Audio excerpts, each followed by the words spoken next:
Hey there, Summoners! GuardianE here with another live reaction and first impression video for Fire Emblem Heroes. And here we are on the next seasonal special hero banner trailer. We got the silhouette here pulled up, the little tease on social media. And this one, pretty obvious. So we know it's going to be a bridal, groom, day of devotion theme, and then the actual silhouette itself does seem to feature the heroes OCs, because we got Peony over there on the left, that's unmistakable, and then on the right there, I'm thinking it's Reginn, because the weapon appears to have the Nidavellir gear on it, so that's where I'm leaning. But yeah. So let's go ahead. We got the trailer pulled up here. Let's go ahead and watch it together and see the reveals for the first time. Okay. Bouquets in hand. Special heroes to battle. And there's yeah, unmistakable, that is going to be Peony. Interwoven dream. Oh, the dress really does look like a big flower. That's cute. Alright, so she is a sword user. Braided blade, tender vision, speed defense allure, and shadow smite 4. Okay, alright. Reduces damage to allies by 10 at start of each turn, removes penalties on self and allies. It seems like she's going to be a nice support there. Oh, okay, so she does have this shadow. Yeah, of course.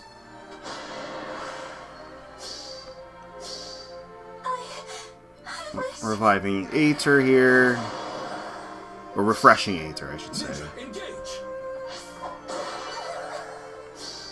Okay.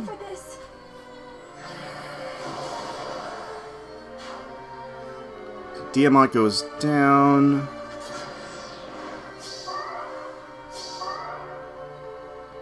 Oh, okay.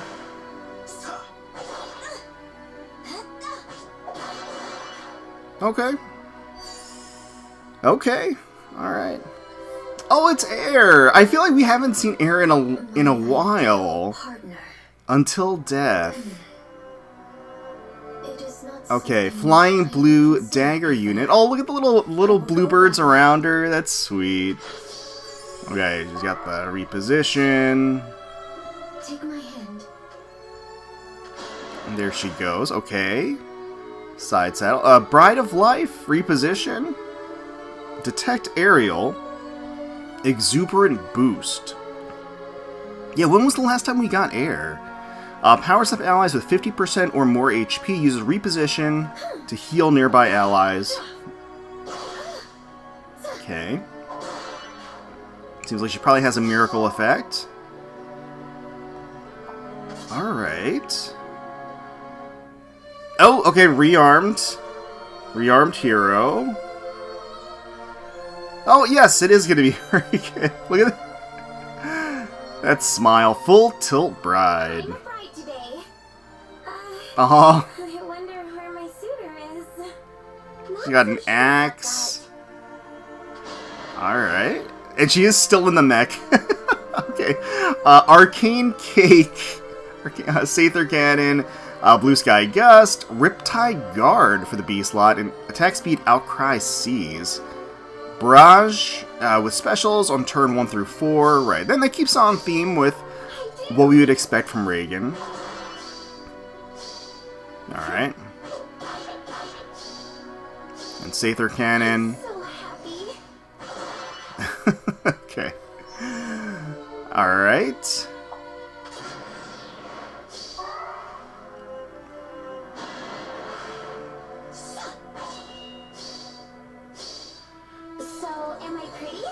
Aw.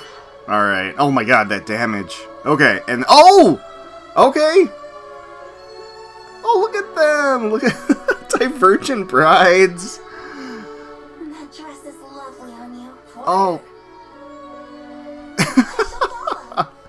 That's so nice. Okay, alright. They look great together. Oh, okay. Uniting Bouquet, Comet. I didn't see what... I forgot. I didn't even check what weapon they had. Inaugural Vassal. Okay. They can grant allies the protection of the God of Openness. They have an advantage against all but colorless. Oh, that's nice. That's nice. I'll try. Oh, they're a colorless tome unit. All right. That's great. I mean, I love Ash and all Ash derivatives. I think Ash adjacents, duo skill. I didn't even catch it. We'll take a look. We'll take a look later. Okay, so we've got like pretty nice.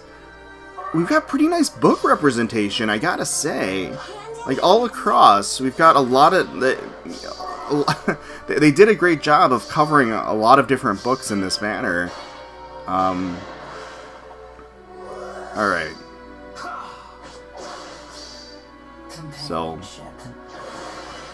a lot of them seem to be support-ish type units, and so for the gameplay portion, we're seeing a lot of the entire kind of exchange back and forth with both the player phase and the enemy phase. So, it's actually going on a bit longer than it. All right, and then the bouquet. All right. Alright, there we go. First festival, Paralog Story. And we've got 4 lovely brides.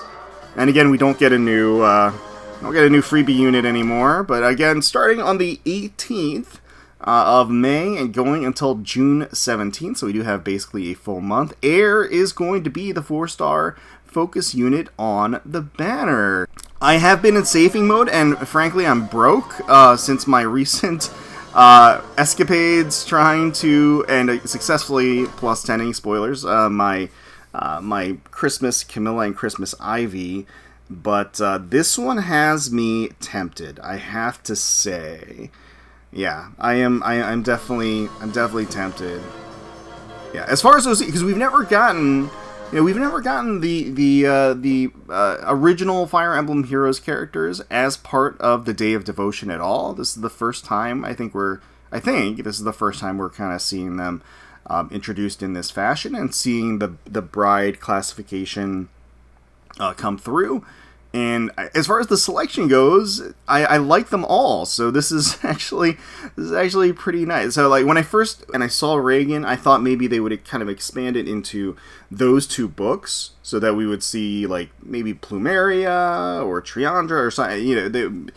We would see more of that. And I would love to see a Bride Plumeria too. But we're seeing, I think, some of the like Air, for example, we haven't seen in a while, which is great. Ash, I feel like we haven't seen in a while too, and Reginn as well. So like we're a couple of books out. We're seeing representation from some of the earlier books, so I think that's exciting. I appreciate that. All right, well, first up is Peony. I feel like we've gotten a Peony relatively recently, but this Peony is super cute. I mean, I love the gradient in the dress. Soft pastel colors going from the white to the creamy orange, and then you have the green lining too, again, which invokes that thought of the stem of the flower. So it comes together. Obviously, Peony, her name, she is a flower, and so it's very fitting. It's very fitting, and the dress again has like a giant flower motif to it, and with the ruffles and the petals there. But she even has across the sleeve a separate flower, and then even as part of her headdress and everything else.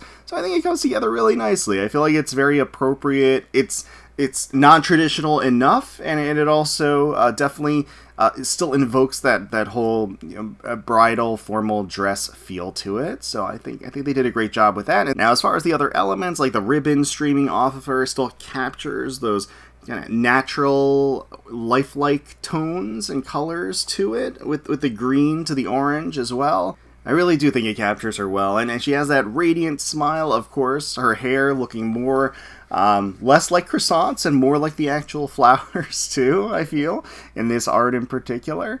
And yeah, she looks great. Now, as far as her kit goes, so she is a sword unit. The Braided Blade, 16 Might, Killer Slaying Effect. The unit can move to a space within 2 spaces of any ally within 2 spaces of unit. So it has that warping capability. For allies within 3 rows, 3 columns centered on unit, grants +5 to all stats and deals +10 damage. Reduces damage from foes' attacks by 10 as well, and grants special cooldown count -1 before their first attack during combat. So you get a little pre-charge there. Also grants plus 15 to a unit. The unit deals plus 25 damage. Reduces damage from foes' attacks by 15, and grants special cooldown count -1 before unit's first attack during combat. So pretty straightforward, effectively dealing a minor version of her self-buff to all of the allies within the vicinity, and then also having the warp capability as well as the special cooldown charge, pre-charge, and the killer slaying effect. Tender Vision for the assist. It has refresh capability. If Kanto has already been triggered, re-enables Kanto as well. At start of player phase or enemy phase, grants reflex and empathy to unit and allies within 3 spaces of unit for 1 turn. At start of turn effects, or after start of turn effects, trigger on player phase, and after start of turn effects, trigger on enemy phase. For unit and allies within 3 spaces of unit, neutralizes stat penalties and 2 penalty effects. Does not apply to penalty effects that are applied at the same time. Neutralizes the first applicable penalty effects on units or allies list of active effects. Okay. So again, a negative effect removal is very potent. But it also can be a little manipulated. So it's one of those things where I do think there's a lot of value to it for sure. And as we have the giant list of different negative effects that you can have on your allies, being able to remove them is a big deal. It's just that you don't have as much control when it takes off effectively the first ones in the list, right? So in terms of strategizing around it, it's a little bit more questionable, I suppose. Speed Defense Allure for the B slot. When unit is equipped with Sing or Dance as an assist, and it triggers the following. Enables Kanto distance +1, max 4, min 2. At start of turn and after unit acts, if Kanto triggers, and after Kanto as well. Inflicts Speed Defense -7. Sabotage, Speed Shackle, and Defense Shackle on closest foes and any foe within 2 spaces of those foes through their next actions. Inflicts Speed Defense -4 on foe. Unit deals plus 15 damage and reduces damage from foes' first attack by 7 during combat as well. And then that does, of course, apply to Brave effects. And also, if unit speed is greater than foe's speed, neutralizes effects that guarantee foes' follow-up attacks and effects that prevent units' follow-up attacks during combat. After an attack, assist, or structured destruction, unit can move spaces. Okay. Alright, okay, that's a pretty good B slot, alright, from continuation of the Allure series. And then Shadow Smite 4 for the C slot. When Kanto triggers, enables unit to use Smite on ally. And if unit is within 3 spaces of an ally, grants +3 to all stats to unit during combat and restores 7 HP to unit after combat. So, overall, I mean, she's got a pretty decent kit. I would say nothing is incredibly remarkable. Outside of, I think, in particular, the penalty removal, I think, is pretty unique. But otherwise, like, a great support in general, as a refresher, as a flying dancer in general, as well as a buffer to her allies. Especially as a general refresher, supporter, and Kanto re-enabler. Reduces damage to allies by 10, and at the start of each turn removes penalties on self and allies. So yeah, I think that is effectively her claim to fame, and I think going to be definitely useful in that respect. Alright, and here we've got Air as a flying blue dagger unit. Again, it's been a minute since we've seen Air, or a new variant of Air, and this just kind of reinforces how beautiful her design is. Really gorgeous, and she looks amazing. She looks amazing in the dress. The dress itself, I think, really reflects the life in her eyes. And this is kind of her post book, right? And with us, and she's got a little bit more life to her, and so you can kind of see that beam through in the design, which I think is really great. Her blue eyes are incredibly striking here, and then the blue accents across the dress are just really magical in terms of capturing and reflecting those tones throughout the entire outfit. You have that lovely detailed embroidery of the flowers down below in the dress, as part of the feathers as well, which does kind of mirror and is reflected in the bluebirds that are just chirping and fluttering around her too. At the front of the dress and the headdress, again, you have these blue accents that really just add so much to the outfit. And then her weapon, is it like an upside down bouquet? Maybe, I think, I'm not entirely sure. Or is it a bottle? We can tell by the name of the weapon. If it's an upside down bouquet, I mean that again, that's kind of fitting with her and the life and death element of her history, right? But she looks beautiful. She looks radiant here. I think they certainly did a fantastic job with her. And she's got that signature long ponytail that just kind of expands behind her, and that gentle smile as well. It's wonderful to see a smile on Air's face. All right. So Bride of Life is going to be her weapon. Again, it is a blue dagger. 14 might, range 2, enables Kanto, distance max 3, min 1, and has a killer slaying effect. If a rally or movement assist skill is used by unit, grants another action to unit once per turn. And if a rally or movement assist is used by unit or target's unit, restores 20 HP to allies within 2 spaces of both unit and target ally, or unit and targeting ally after movement, and then neutralizes remaining negative status effects. Okay. Nice. Does not stack even if effect ranges of unit and ally overlap. Okay. Grants plus 15 to all stats. Unit deals plus 25 damage. Reduces damage from foes' attacks by 15. And also, if decreasing the speed difference necessary to make a follow-up attack by 10 would allow unit to trigger a follow-up attack, triggers potent follow 100% during combat. So that does give her a nice Kanto and a self-refresh as well, and then a healing, an AoE healing, which again I feel feels appropriate for her character. And then the spiel of the 15 stats plus 25 damage, like that kind of stuff, is kind of boilerplate at this point. But then she also has on top of that the potent follow 100% effect when you do the speed difference necessary decreasing thing. So that's pretty nice. Reposition for the assist, and then speed defense detect aerial for the B slot. For foes on the map whose res is less than unit's res at the start of combat, inflict speed defense minus 5. Neutralizes foes' bonuses to speed and defense, and foes suffers plus 10 damage during combat. Inflicts speed defense minus 4 on foe, and unit deals plus 8 damage during combat as well. So not bad. Definitely not bad. As for speed defense, as a B slot skill, that's pretty nice. You get the true damage as well as the on both sides of the spectrum in dealing and taking damage from the enemy. So Exuberant Boost is going to be her unique C slot skill. Disables foes' skills that calculate damage using the lower of foes' defense or res. So disables adaptive damage. For unit and certain target allies, grants plus 5 to all stats. Deals plus 7 damage. And then reduces damage from foes' attacks by 7. And grants special cooldown count minus 1 to unit or ally before their first attack during combat. I see. Target allies and allies within 3 rows and 3 columns centered on unit or allies on the map with HP greater than or equal to 50% at start of combat. Does not stack even if both conditions are met. So that's actually that's a huge, very, very easy boost to all of the allies. As long as they're either within 3 rows, 3 columns, or allies on the map with HP of at least 50% at the start of combat, that's huge. So it's like it's a map-wide buff, effectively. So that's really nice. And then just stacking on additional damage, true damage in there, and true damage reduction as well with the stat boosts is just really great as a passive effect. And then unit deals plus X damage.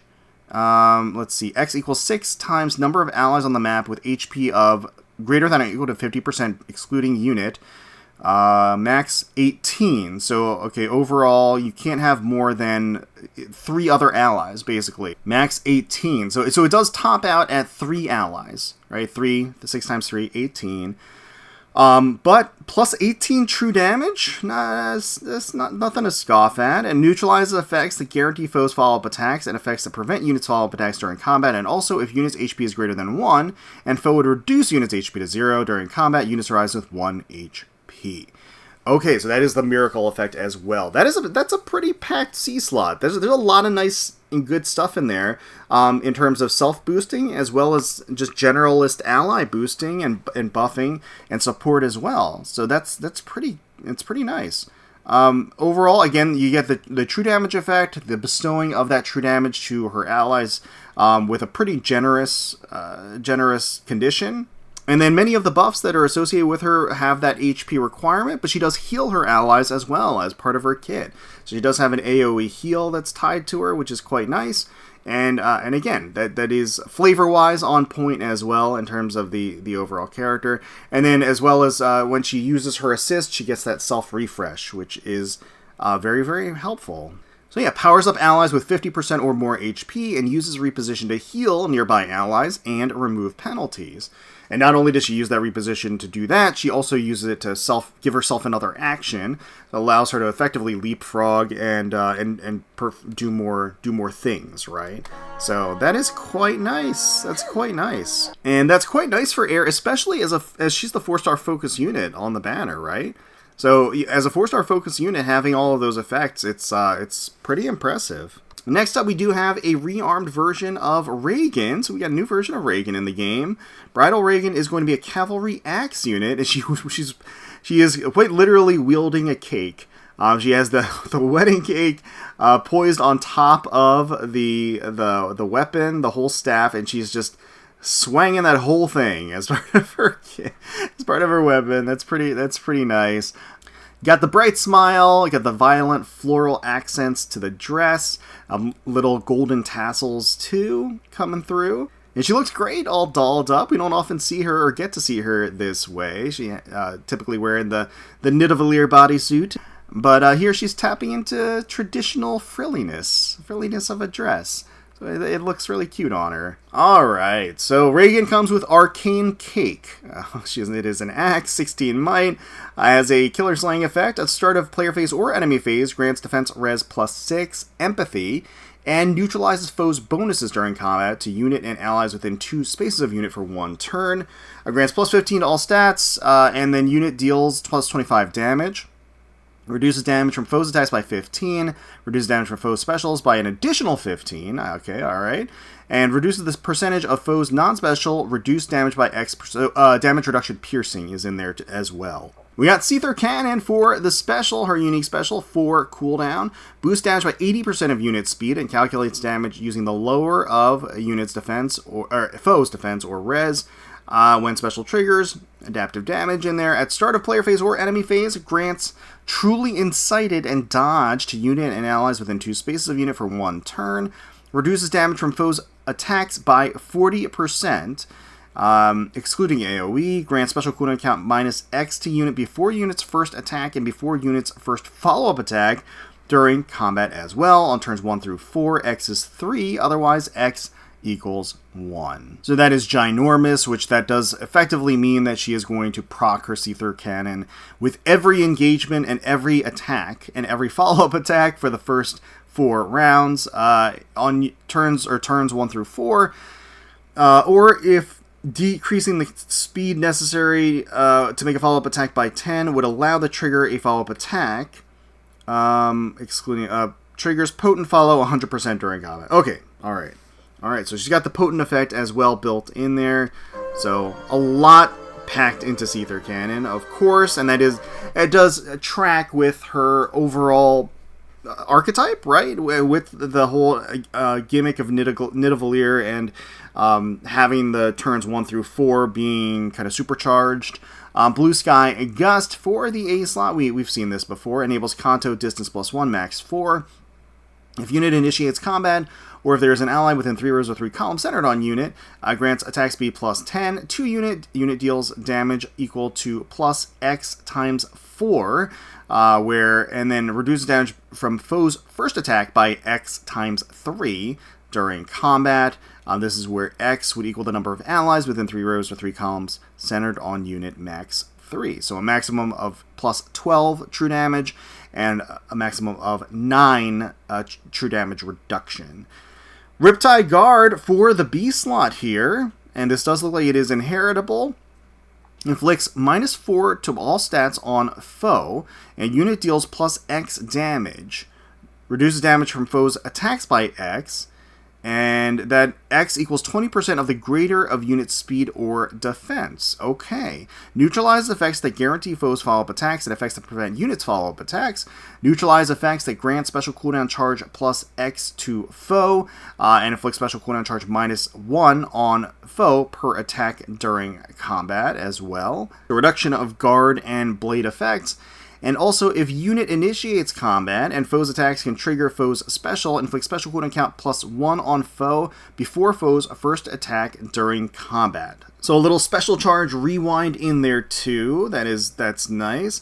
Actually, I don't know if I've seen the interaction. So I should know this. When you have pre-charge and you have special rewind, do those just net out to 0? I would expect that they would just net out. Yeah. That's how I would anticipate that interaction happening. But nice to have. Nice to have the rewind on the enemy. That's good. And then attack speed, Outcry C's for the C slot. At start of player phase or enemy phase, if unit is within 2 spaces of an ally, grants +6 to attack and speed. And Drain Cancel to unit and allies within 2 spaces of unit for 1 turn. Grants bonus to units attack speed equal to the number of allies on the map with Drain Cancel active +2. Maximum of 5 value there. And then deals damage equal to the number of spaces from start to end position of whoever initiated combat ×2. During combat, max 8 for that one as well. So dealing damage, true damage of a maximum of 8.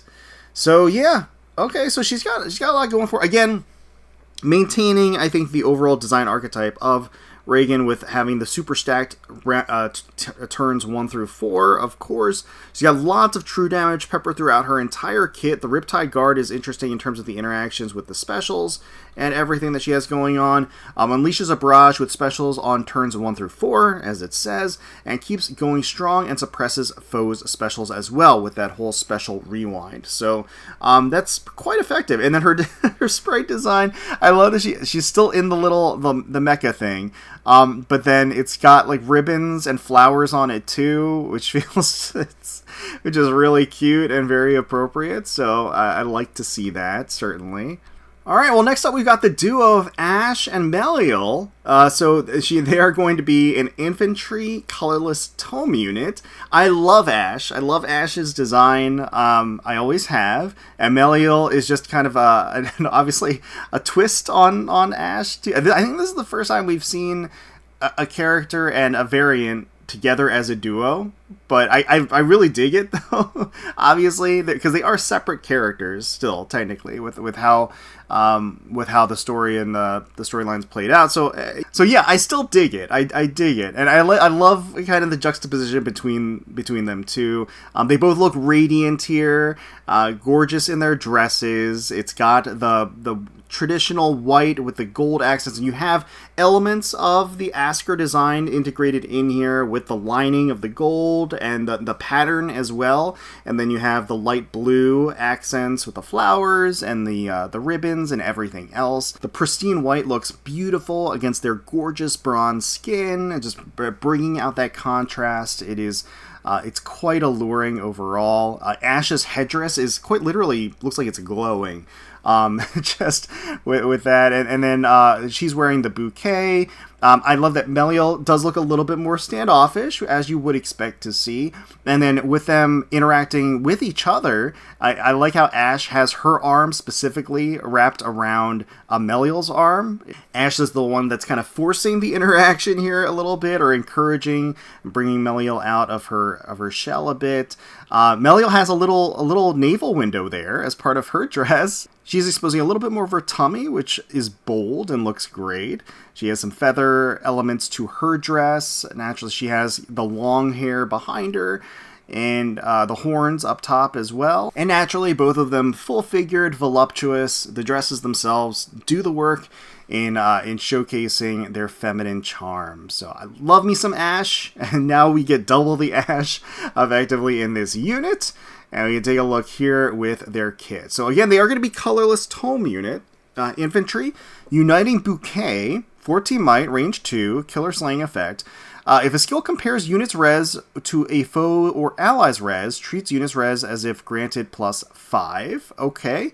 Alright, so you get a little phantom res effect there. At start of player phase or enemy phase, grants +6 to attack defense res.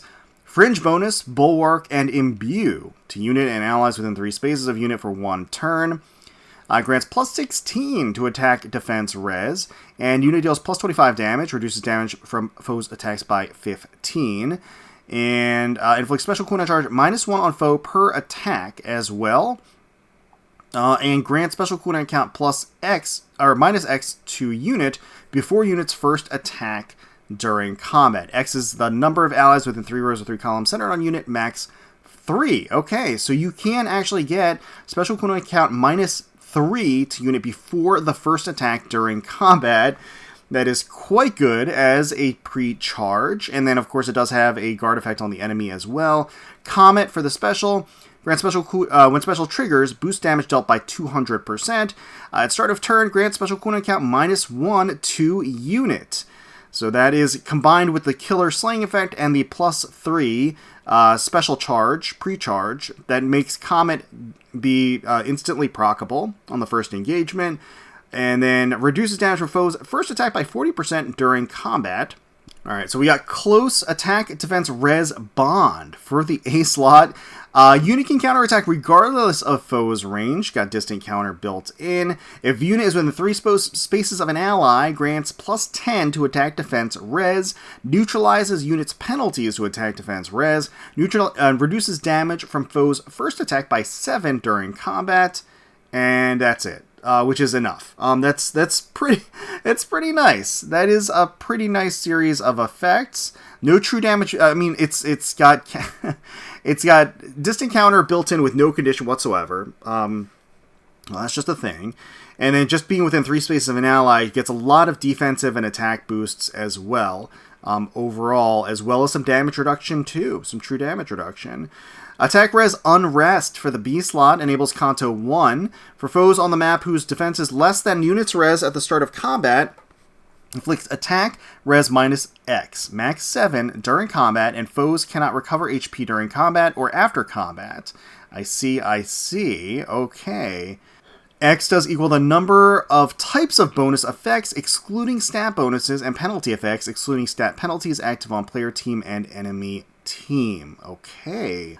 Seems like a pretty easy condition to meet these days for the max. The max, again, is 7 there. So X is the number of bonuses and penalties on effectively both teams. So other than stats. So that seems pretty easy to meet that condition. And then again, it would inflict attack res -7. Inflicts attack defense -4 on foe, deals damage equal to 20% of unit's resistance, and reduces damage from foes' attacks by 20% of unit's resistance during combat. So getting some true damage as well as true damage reduction built in that scales off of the res stat. They should have pretty sizable res as part of it too. All right, Inaugural Vassal. For the C slot, it's going to be their unique C slot skill. Allies within 2 spaces can move to any space within 2 spaces of unit. Alright, some warping capability. If there are 3 or more allies within 3 rows or 3 columns centered on unit, triggers the following. Grants weapon triangle advantage against and inflicts weapon triangle disadvantage on red, blue, and green foes during combat. Neutralizes effects that boost values along with weapon triangle advantage or reduce values along with weapon triangle advantage. So triangle adept on unit and foe. For unit and allies within 3 rows, 3 columns centered on unit, grants +5 to attack, defense, res. Deals +7 damage. Reduces damage from foes' attacks by 7 as well. And then neutralizes effects that grant special cooldown charge +X to foe, and inflicts special cooldown charge -X on unit or ally during combat. And units or allies' next attack deals damage equal to 40% of foe's first attack prior to reduction. So getting a bide effect in there.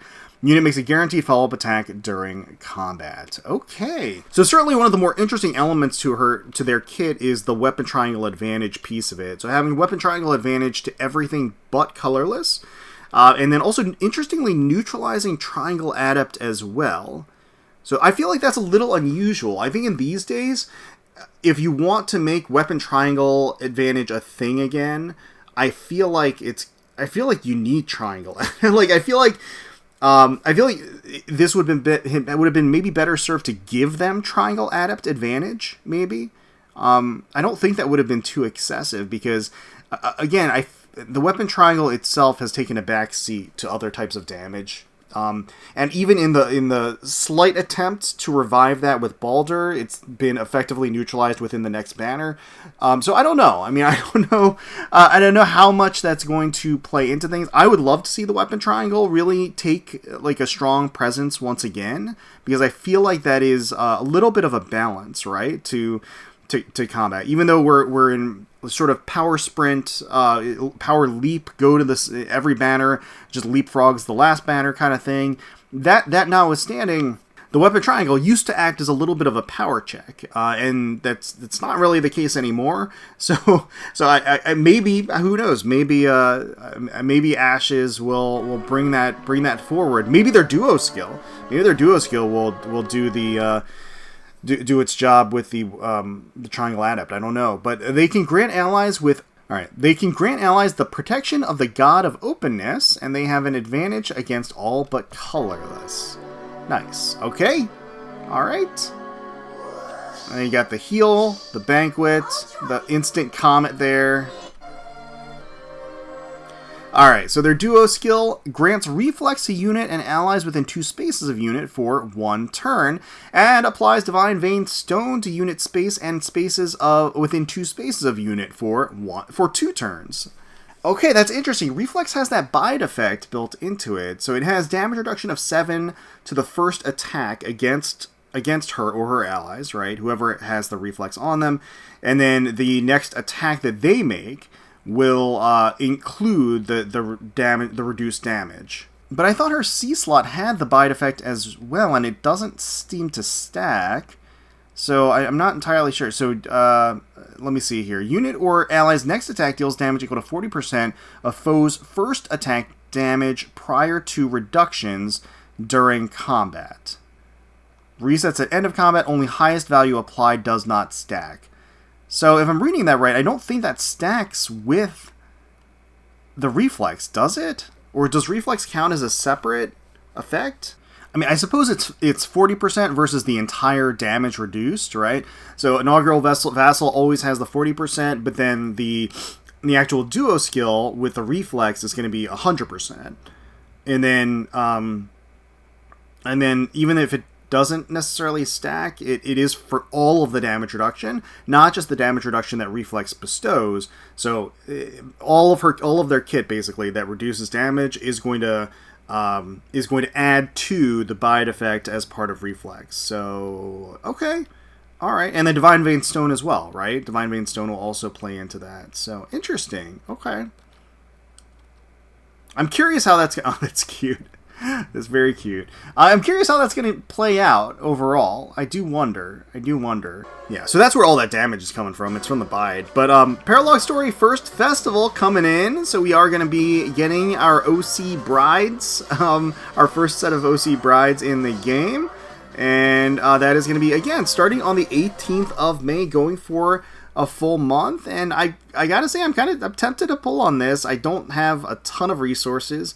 But I like the banner. I like the banner quite a bit, at least as far as the selection. If you like the original characters in Fire Emblem Heroes and seeing their representations, I think the art, they did a great job as well in capturing them with the art. And so Air is going to be the 4-star focus unit. She's also going to be quite a good 4-star focus unit as well. So yeah, I don't know. Let me know down below what you guys think. I know the original characters of Fire Emblem Heroes can be a little divisive in terms of when we get new versions of the characters, when people are, I know, waiting for fan favorites as well in the game still, and looking for variants of their own favorites from the mainline series and all that stuff. But at least as far as original character selection, I think they did a pretty great job of mixing up the different books and bringing them all together here. But hopefully you enjoyed the video. If you did, please consider leaving a like, commenting down below, and subscribing to the channel for more Fire Emblem Heroes content. Thank you all so much for watching, and until next time, let's protect those skies.